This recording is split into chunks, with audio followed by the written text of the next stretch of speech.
Hey guys, my name is Ben. I'm one of the pastors here at Mission, and you may remember recently that we did a series called The Anatomy of Intimacy, where we looked at what it is to build intimacy across all of our relationships in life, and then specifically we zeroed in on the marriage relationship.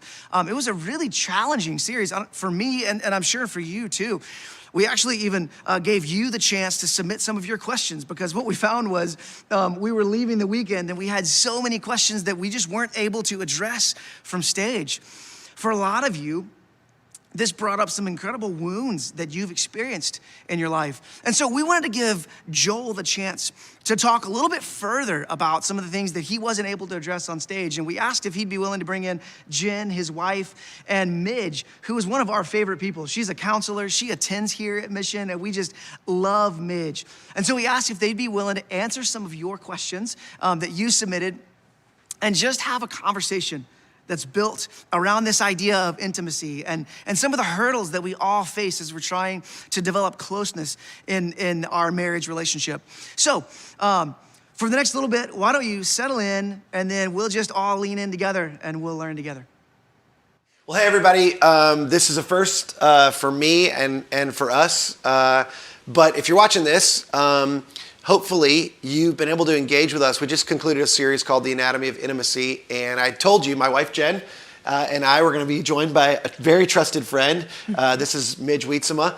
She's a professional counselor, and what we're going to try to do is answer as many of the questions that you submitted related to and sort of in response to the series, but some of the questions go beyond that and are about relationships in general. So we're going to do our best over the next, who knows how long it takes us to get through these questions, to talk through these things. But I just want to say up front, we don't have all the answers. We're not saying, we're the final counsel on the answers to all these questions. The goal of this is we really just want to be helpful. We want to use our story and our experiences in ministry and in life to try to encourage and maybe just point you in the direction of some things that we found as both helpful and truthful as it relates to these questions. So we're all going to sort of engage. This isn't scripted, so I don't know who's going to answer what. We're going to jump in, but to give you an idea of what we're going to do, we're going to start with some of the questions that are more related to single people. We had some questions from some single people and people who aren't married related to relationships. So start there. And then we're going to shift more towards the marriage type questions and things for people who are in long-term relationships. And then at the end, if you stick around to the very end, we're going to give you some resources. We're going to talk about some things that have been helpful for us, some things that we provide as a church, and some things that Midge makes available to folks who are looking to continue to grow in their relationships. I guess that's also a good point for me to introduce you a little bit more. I first came to learn of you through a friend actually 5 years ago after I first got here, and I was talking to a friend about a really great friend who was talking about the impact you had made in their life. And it was funny, for a long time I had heard a lot of people talk about Midge and started referring people to you based on your reputation before we even met. For a long time we'd talked on the phone several times but hadn't met face to face. So this is kind of a fun thing. We met a while back, but Midge has a lot of experience. She's been doing therapy or professional counseling for 40 years. Started in 1980.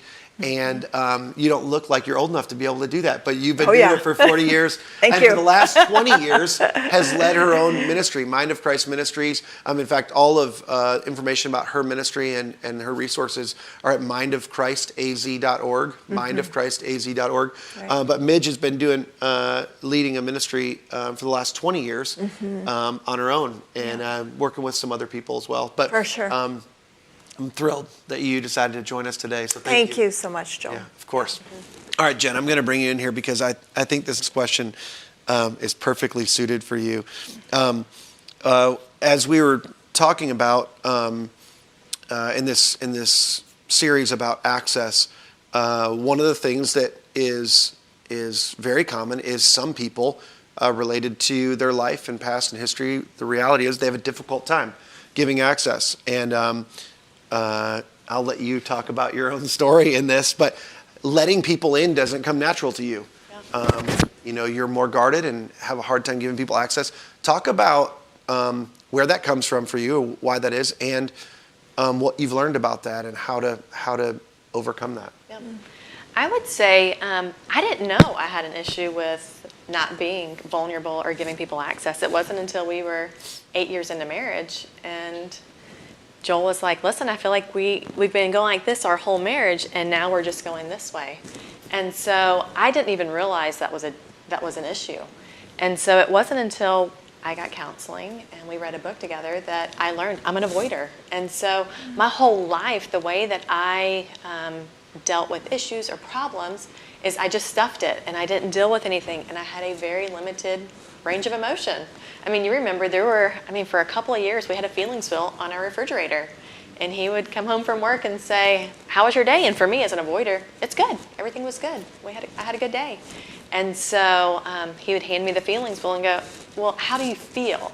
And so, because the only thing I'd ever felt was I was good. I was either sad or angry or happy. Those were like my three main feelings. And so it wasn't until we really read that book, How We Love, that I even knew that I had a problem.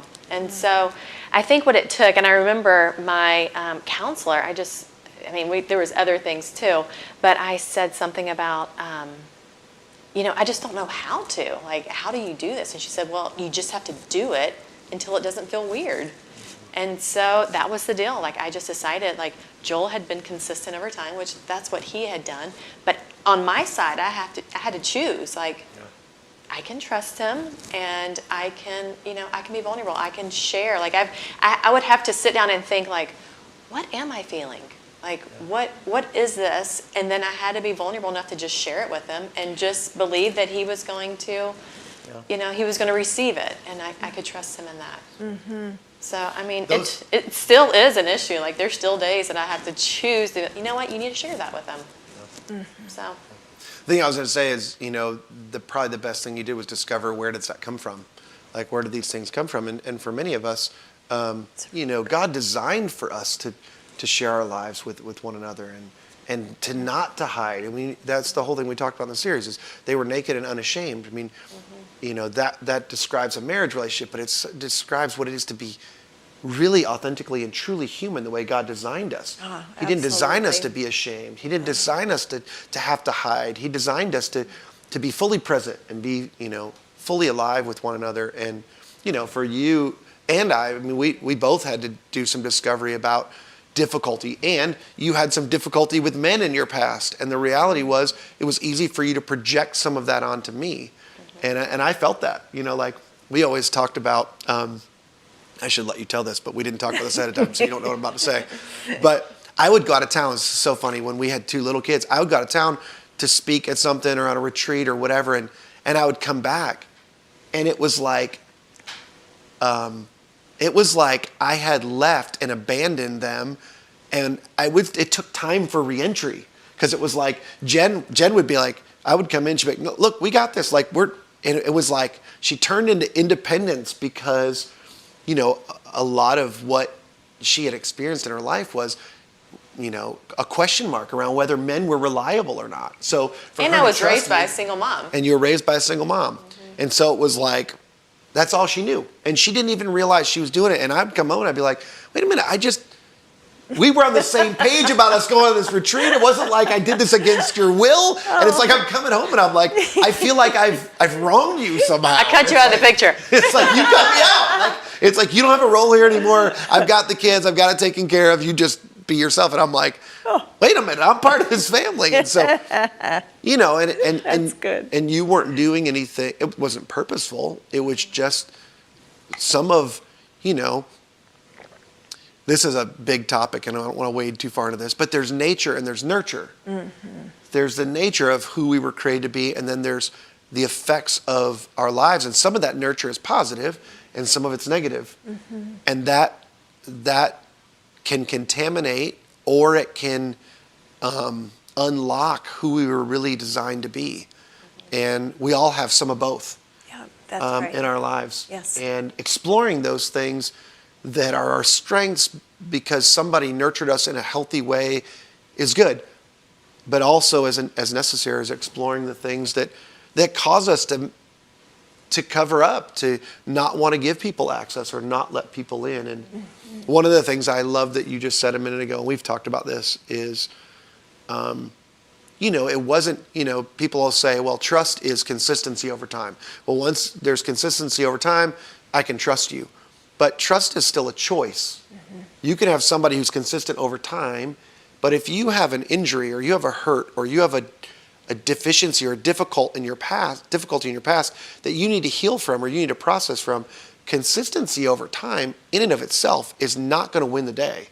It requires you making a choice to risk, to overcome, to process, to deal with the things that are holding you back, that are sort of chains that need to be broken, so that you can, what would you say about that?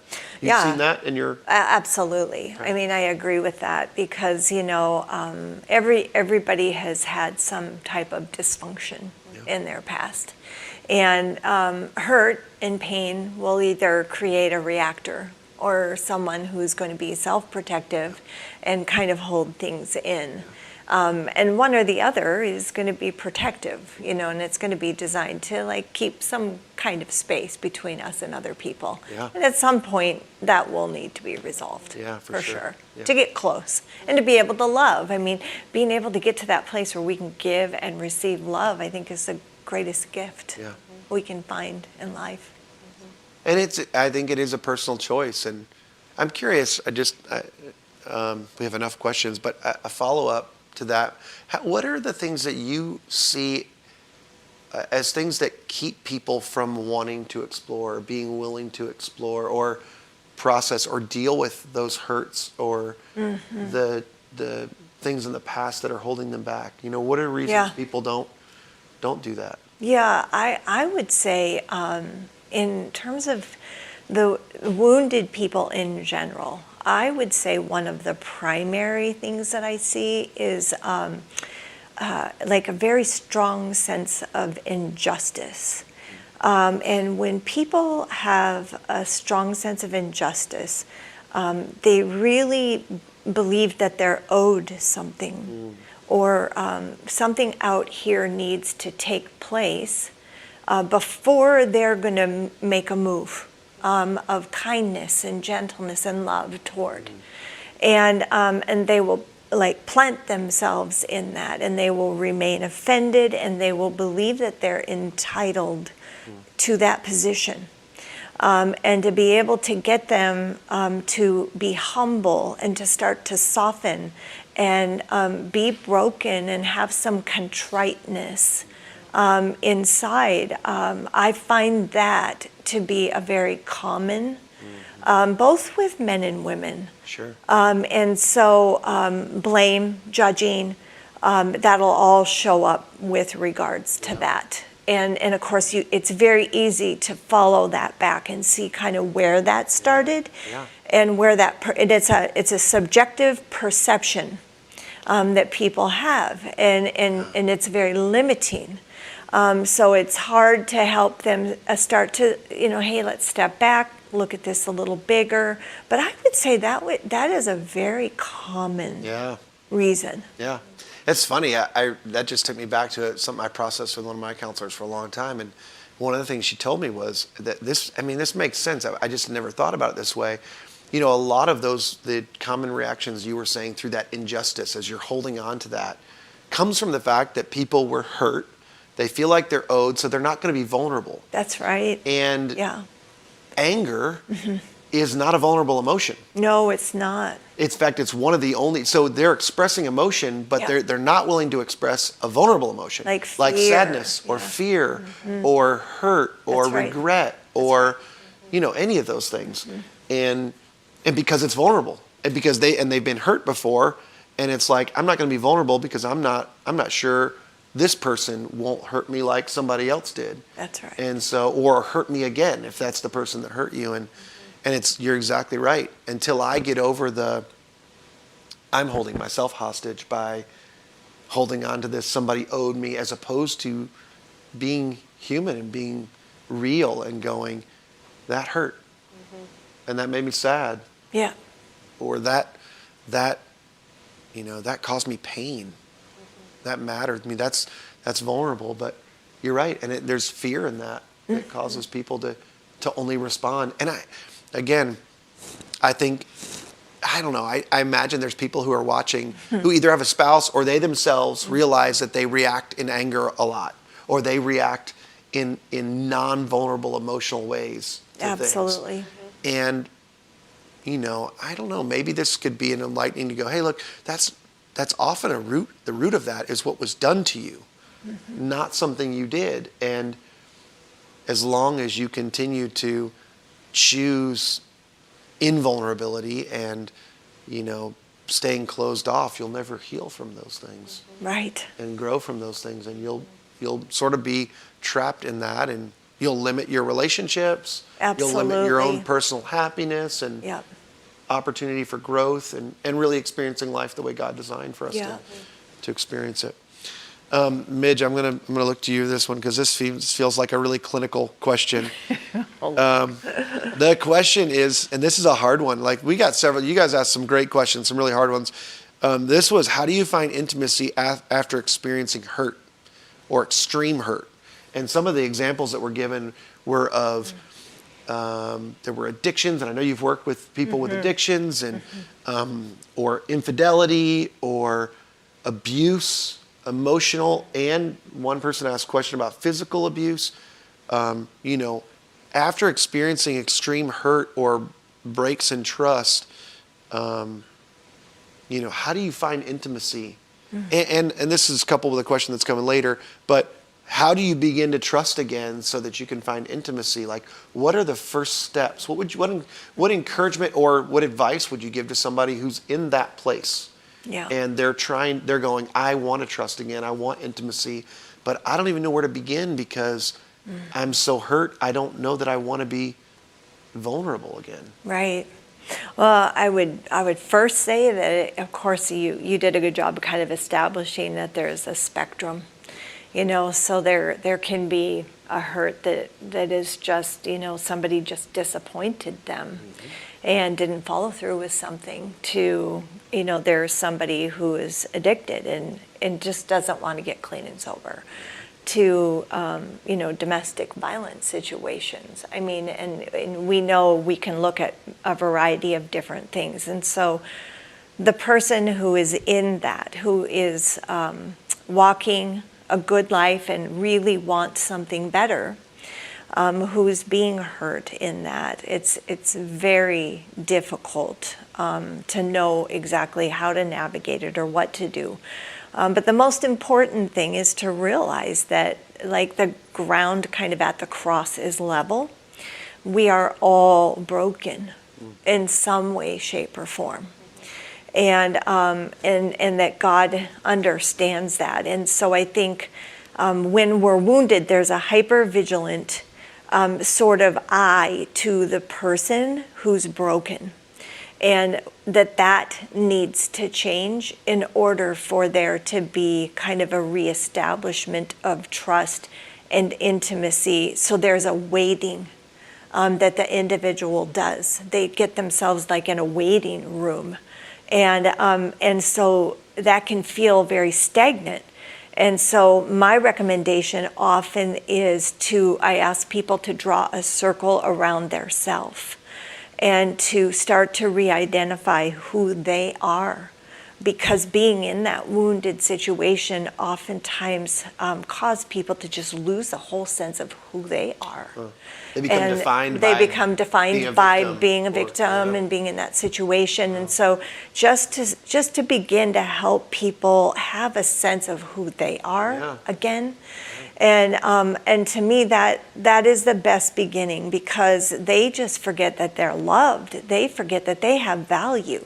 They forget that, God created them with a plan and a purpose to be alive right now for a reason. And they've lost all sense of that. Like, they don't even know who they are or why they're here, or sometimes don't even feel like they want to go on or even live, and have lost all hope. And, you know, and we know that 1 Peter chapter 1 says that we've been born again into a living hope. Well, that does not feel alive Right. for those people. Right. And so there has to be a reestablishment of like, okay, I'm an individual, I'm a person. I am created for a reason, and I need to reestablish hope for me in my own way, and then need to start looking at what I'm in from a different perspective where I've become strong again.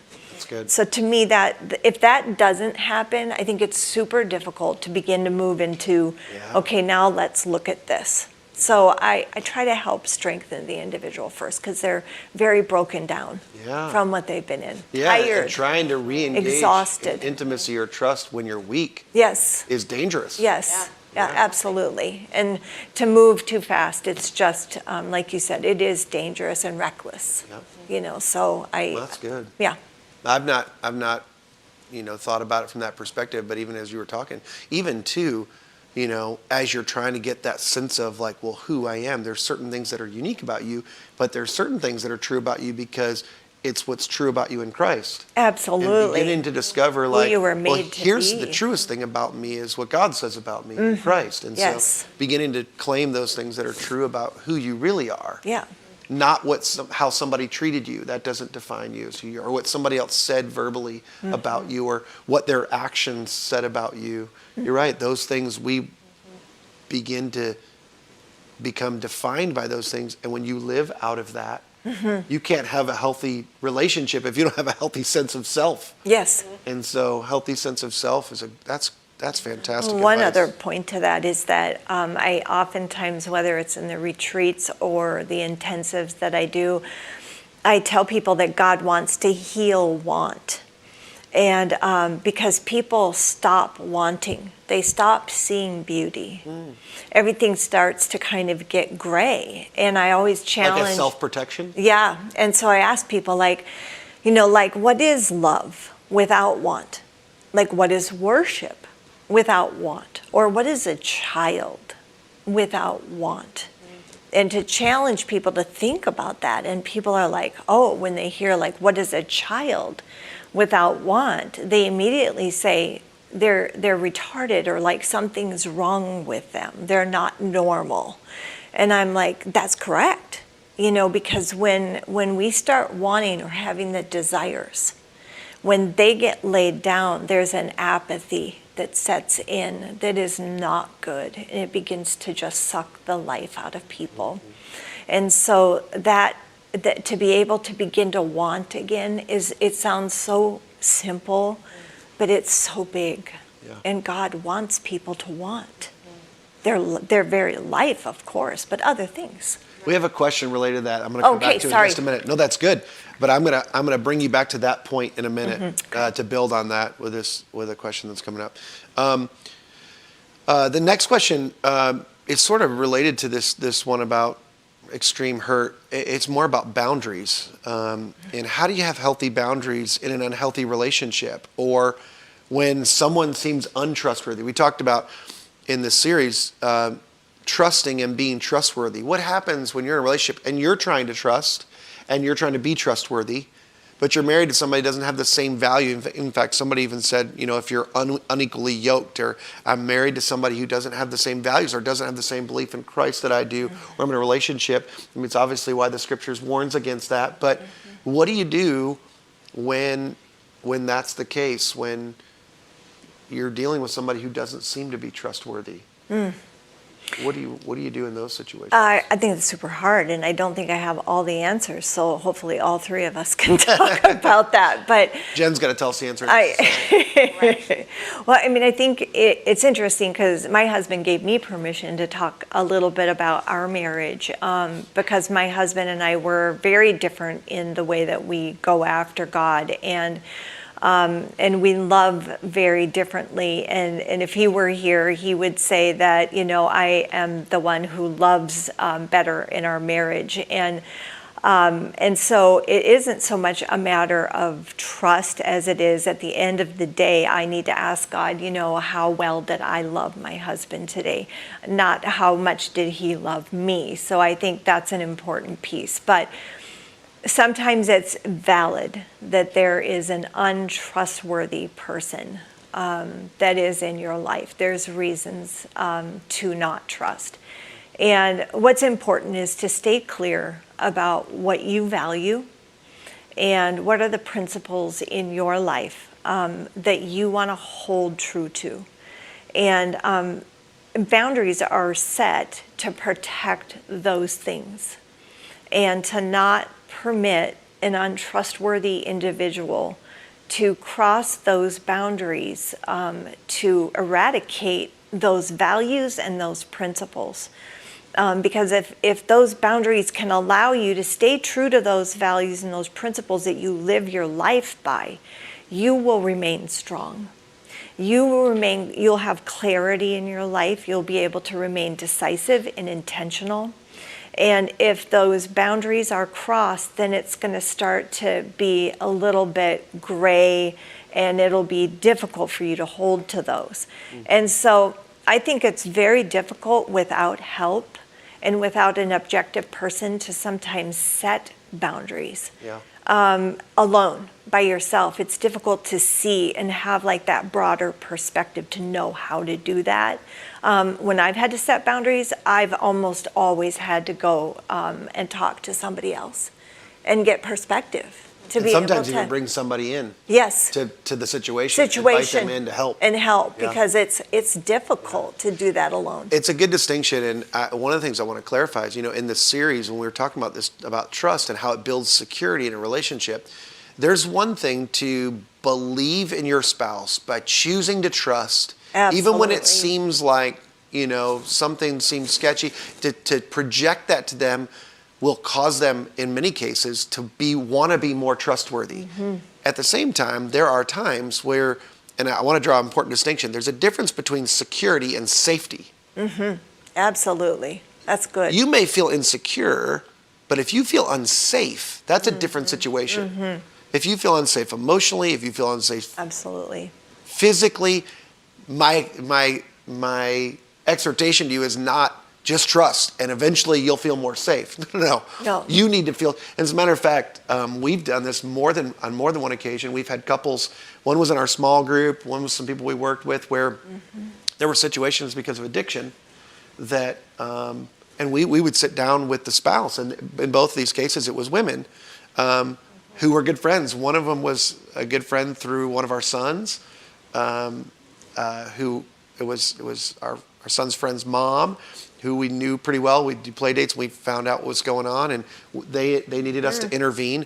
Another one was a couple that was in our small group, and on 2 different occasions, I remember getting phone calls going, "I need help, and I don't feel safe. We have kids," and I mean, one situation, I had to go to this guy's house, and we had packed up his stuff. He's coming home from work. We're waiting for him, and it's basically the answer is, "Hey, look, we're here to help. We want to help to get you into a treatment facility. And if you're not willing to do that, that's okay, but you can't come home. You can't, and he pays the bills, and he was 6'4", 220. So this isn't a small guy. He was not happy about this, but in the reality was she wasn't in a safe situation. Yes. And then another friend, same thing. We were getting ready to sit down for dinner one night, and she called and she said, "Hey, my husband's on the way home, and I don't feel safe." And we dropped things, and jumped in the car, and drove to their house.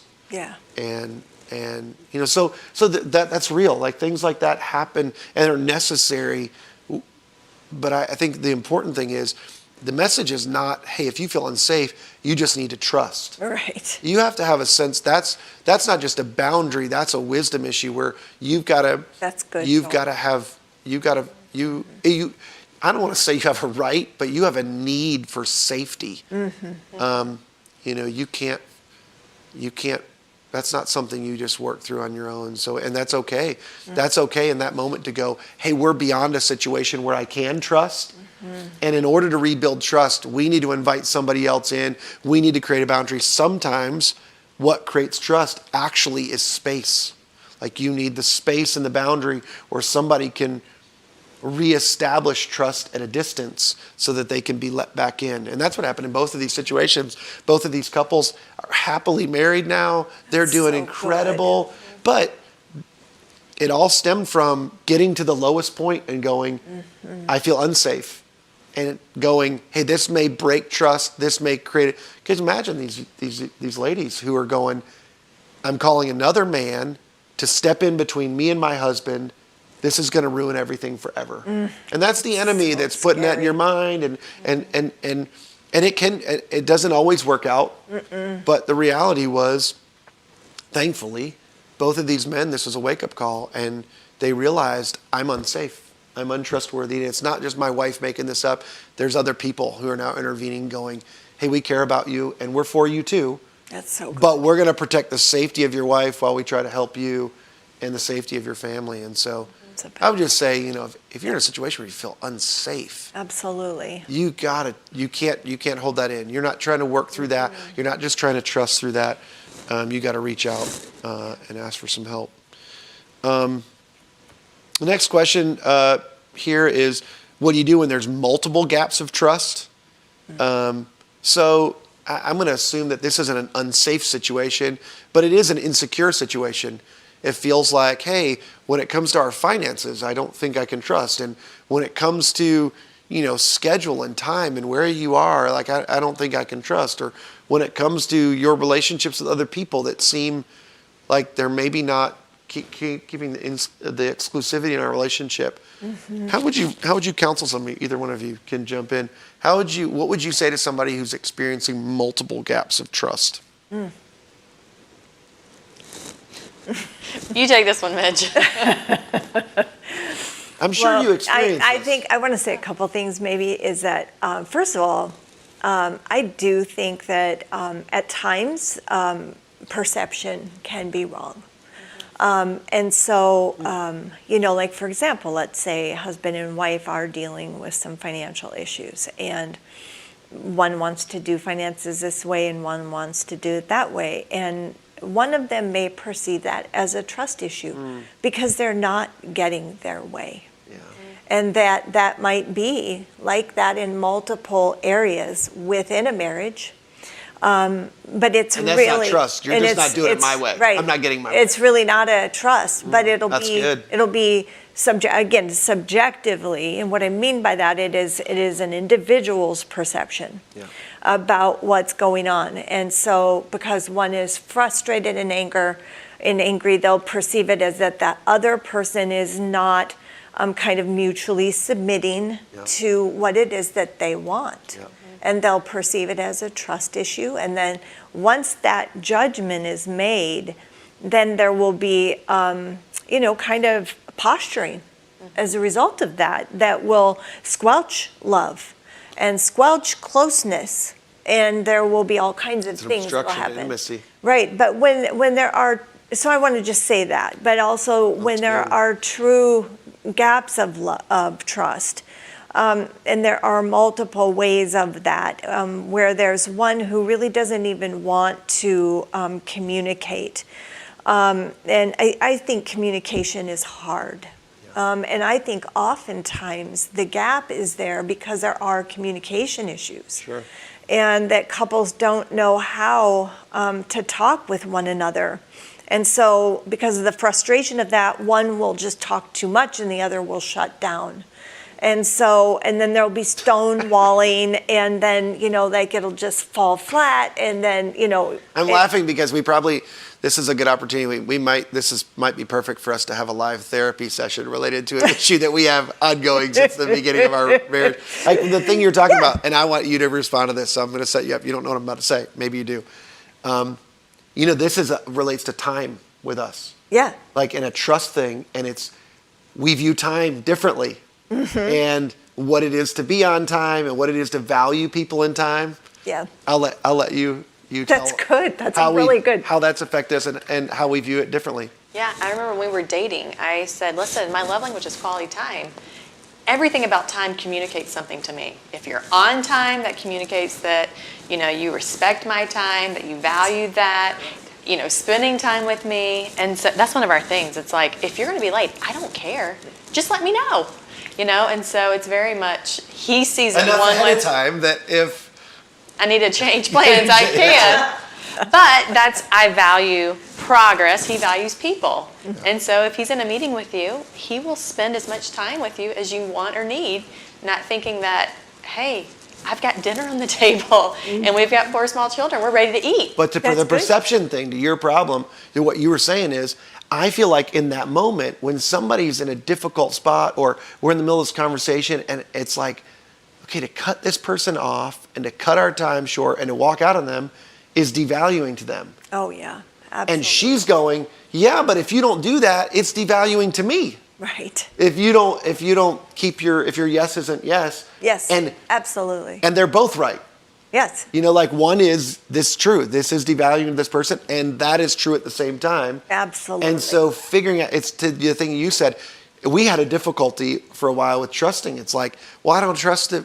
You say are you really gonna, like when she would ask me, I would get offended. I'd be like, oh, I'm gonna be home around 5. And it'd Really? be like, are you really gonna be, like, cause I'm gonna have dinner on the table. And if you're not there, like we're gonna eat without you, and then you're gonna walk in the door and be like, why didn't you wait for me? And you know what I mean? And, Yeah. and that creates tension. And it's like, so I know it may seem like for some people like that's a trivial example, but when that happens over time, over and over, like that erodes That's closeness and perfect intimacy. word. Yeah. And it's like, you don't feel like you're for me. You don't feel like, for Jen, she didn't feel valued. She doesn't feel like I really value her Right. or her time or her efforts. Right. And so she doesn't want to be close to me Right. because she feels devalued. Yes. And there's all thought- sorts of things like I that. thought what you were going to say, because Midge was saying, sometimes one person in the relationship talks too much and it shuts the other person down. I thought that's what you were going to say. I was like, oh, I've got lots of examples. Yeah. Well, there's another one. That one too. That's good. So that's funny. I think the other thing I meant, Jen and I talked about this a little bit yesterday. When there's multiple gaps with people, I think we have the temptation to build a case. It's like when there's multiple gaps, it's like whether they're perceived or they're real, it's like we want to go to the person and go, here's all the ways you've broken trust, or here's all the ways you've failed me. And I'm going to build my case, and you're going to see that you're in the wrong, which we know how well that works. Like that, it never works. Like, Yes. and it's, I remember a long time ago, somebody said, look, when it comes to conflict, you can either build a case or you can build a bridge. Oh, yeah, that's really And it's good. like, I like that. when you come, so the thing I would say, just to get super practical, it's like, pick one. If there's Yeah. multiple issues of trust, Yeah. it's usually at the core, there's a core thing that's at the heart of all that. So just pick one and decide to explain how this makes it difficult for you to want to be close or to be intimate, how it's challenging in the relationship. And instead of trying to build a whole case and go, you're an untrustworthy person and you're terrible and you need to fall at my feet and repent, it's like, because that's not going to work. Choose right. one and go and try to just stay focused on this one thing. And there's people that can explain away or they use an excuse, and it's like, then you're going to want to go, well, that's not the only example. It's this, but just to continue to go, okay, well then let's work on that. Let's communicate on that one. And I just think it's helpful to focus on the principle. What happens is when you get stuck on the symptoms, because that's all they are, Oh, yes. symptoms. That's all good. these things that are That's happening really that good. you perceive or mistrust, those are symptoms of the root issue. Yeah. And so the root issue is, why are you feeling insecure? What are the things, what thing causes that? And to be able to be vulnerable enough to say, hey, just to be really honest, like, that makes me feel devalued, or I wonder what worth I have to you. And I know in my mind that you love me and that I have worth to you, but this thing, when that happens, and it happens regularly, it causes me to doubt that. And I just want to be humble and vulnerable to say that this is the case, and I need your help in this. Like, we need to partner in this, and I need you to be aware of that. And that's to the thing that you were saying a minute ago about loving well, not just Yeah. trusting well, but loving well. Yeah. A partner that really wants to love their spouse is going to say, okay, well then, if I'm going to love you well, I have to live with you. This is First Peter, husband, live with your wives according to knowledge. When you gain this new knowledge, now you have to so good. live according to that and Yes. accommodate. And we all have to accommodate for one another. God accommodated for us. Absolutely. And so marriage is full of it. The intimacy happens when you accommodate Yes. for one another. Yes. Yeah. Absolutely. That's good. Okay, I have one or two more. This is when I told you a minute ago I was going to come back to this. What do you do when your partner isn't willing to put in the same effort, or in some cases any effort, to building a healthy relationship? What do you do in that case? And what would you say to somebody who's going, I care about my marriage. I don't want to give up. I don't want to quit. And I'm trying to work at this, but my spouse or my partner's not playing a part. And I've tried to get them to. I've asked them. They're not interested, or they don't see the value, or they don't see a problem. What do you say? I'm sure you've experienced that or Oh, seen yeah, that. absolutely. What would you say? Yeah, I mean that's my marriage. There's an area in my marriage where my husband and I, we both suffered some pretty difficult things in our childhood, and my husband about 5 years ago just made a decision in our marriage of a particular area that was just super difficult for him, and we discussed it, and he just felt like he could not get past this particular thing. And I really came to understand why. And I love his person more than I love the resolve of this issue. And so for me, God renews my love for my husband because I married him. I didn't marry, it's kind of like, when people like Warren, it's not like Jesus and, I didn't marry my husband and, I married my husband. And so I love him, and God just refreshes my love for him. And, my husband, there's been a couple times throughout the course of our marriage where he has said, just leave, just go and be with someone else. You will be loved better. You'll be loved more. And I'm like, are you crazy? You're my man. You're the love of my life. Are you nuts? And we both have had previous marriages that were super difficult situations. I mean, and very similar. Yeah. And so this was love for life, like we're, death until we part. And this marriage was for Jesus. Like we knew that this was a marriage we wanted to do right. And so every day of my life, I love the pleasure that I know that God has in there's nothing better than being my husband's wife.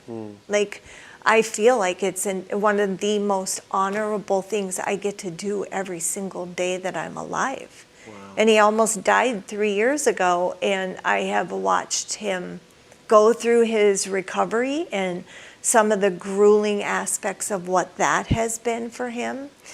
And God has done so much in our marriage through that and answered so many prayers that we both had. Wow. And so for me, I'm like, Lord, this is all up to you, God.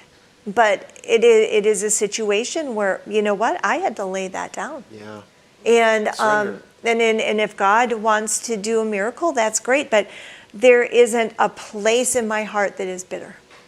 Not a single place beautiful. That's bitter. I don't have like a painful longing or wanting. I love him, and I have nothing but compassion for what he's been through. And so he and I are very united in many ways. And so this is true for me. And so like that, so my answer to that on a personal note is that I love the person more than the person and.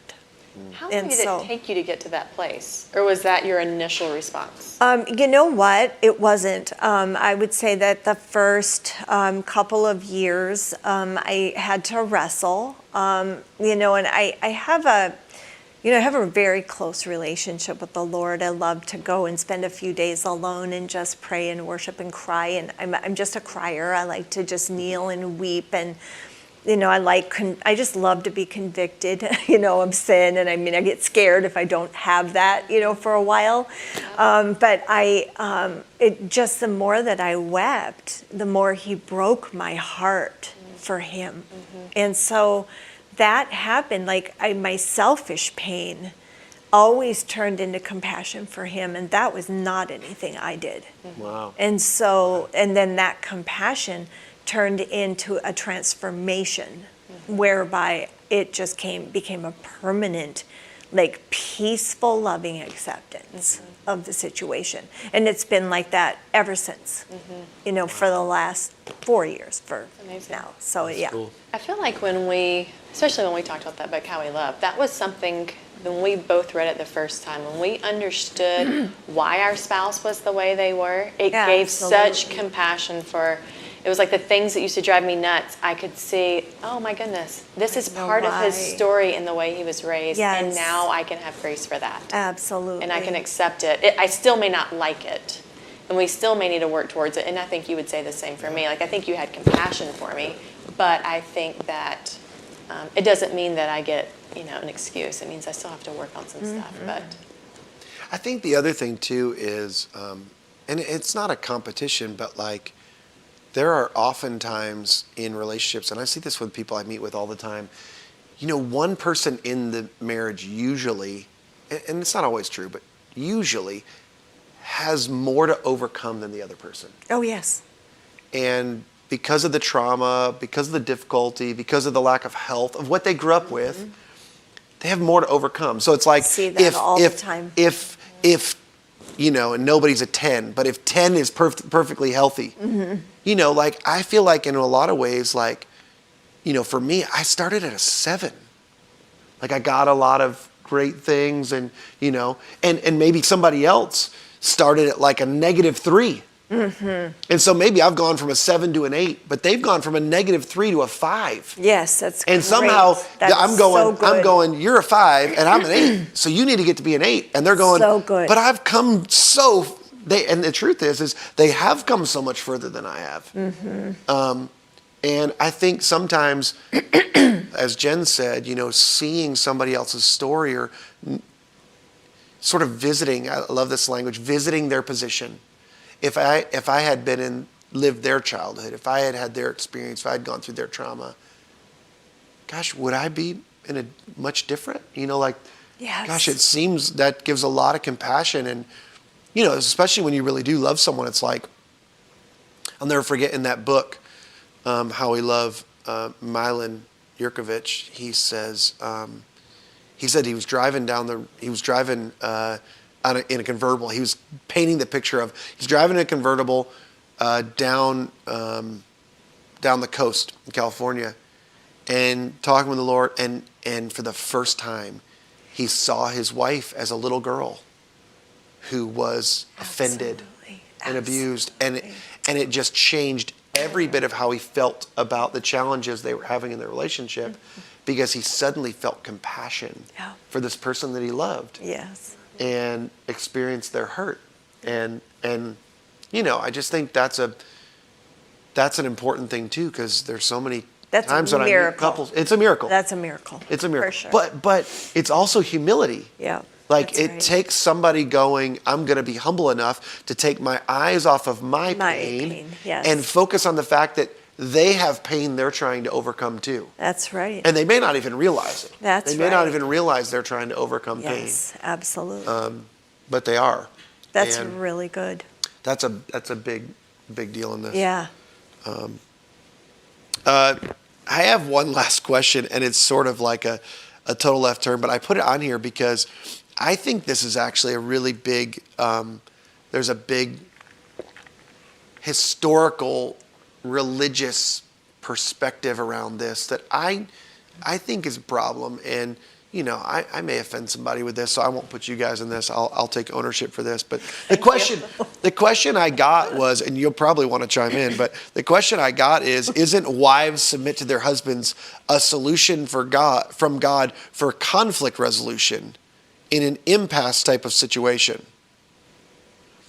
We talked in the series in the second week about humility and about how it, in the scriptures, it says, wives to your husbands as unto the Lord. And it's referring to the word submit that comes in the previous verse, but the previous verse says submit to one another. And I think for too long, and I'll just say this, we didn't talk about this ahead of time, but in a male-dominated religious culture, we've decided, and this is what I call it, eisegesis rather than exegesis.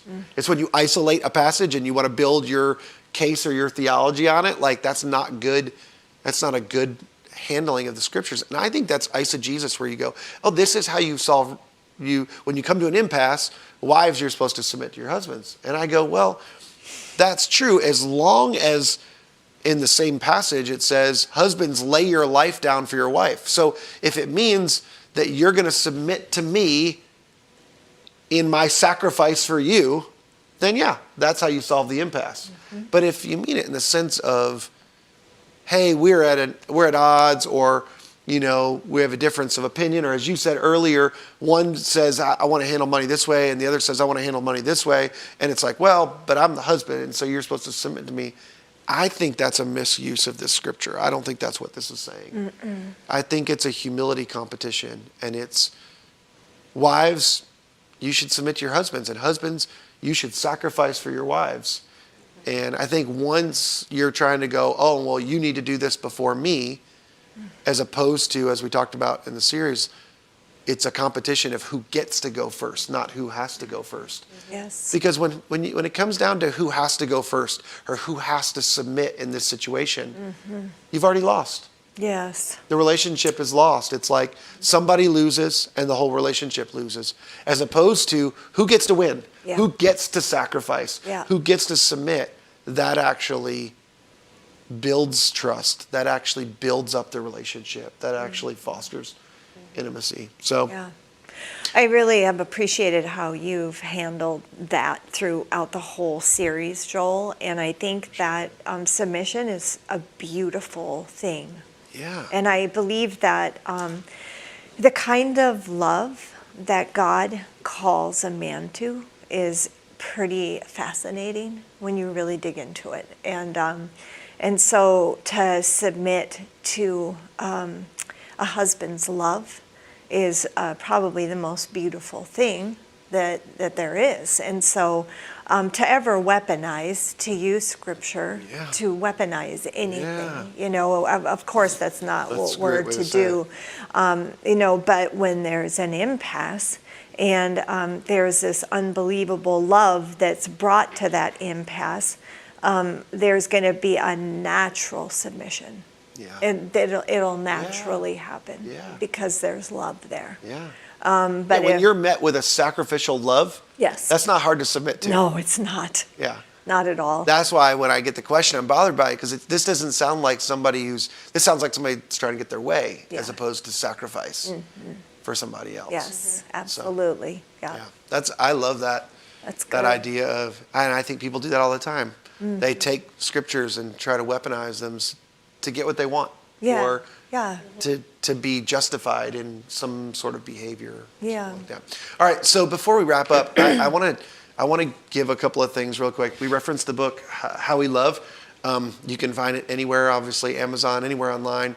I can't remember their website, but it's not howwelove.com, but it's you can search How We Love. Milan and Kay Yurkovich are the authors of that book. That's been tremendously helpful to us. I think the other thing is, and I know it's very common for your world because you've been in this for a while, but I think there's still a stigma that exists around counseling, that's just for bad people, or people that can't help themselves, or people that are broken. And it's like, well, that's all of us.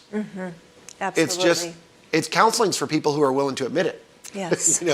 And go, hey, I can't do this on my own. I need help, which is all of us. And I think even for me, I grew up in a maybe not my household, but in a religion where there was a stigma around, and it was like, oh, they're going to counseling. Well, that says something about them. And I think all the things I thought it said about people were the wrong things. It said, these are people that are wise. These are people that are doing what the scripture says, going to wise counsel.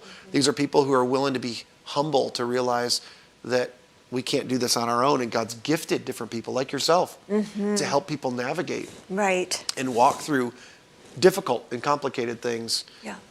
So I just said that to say, we as church, we do counseling referrals. In fact, Midge is one of the people we refer to. We do counseling referrals for people that are looking for professional help and need professional help, as we have in our relationship. Those of you who are not married and you're thinking about getting married, or you're realizing we need to get married, like this isn't what God designed for us to cohabitate or whatever. We actually do premarital counseling. We want to help prepare you.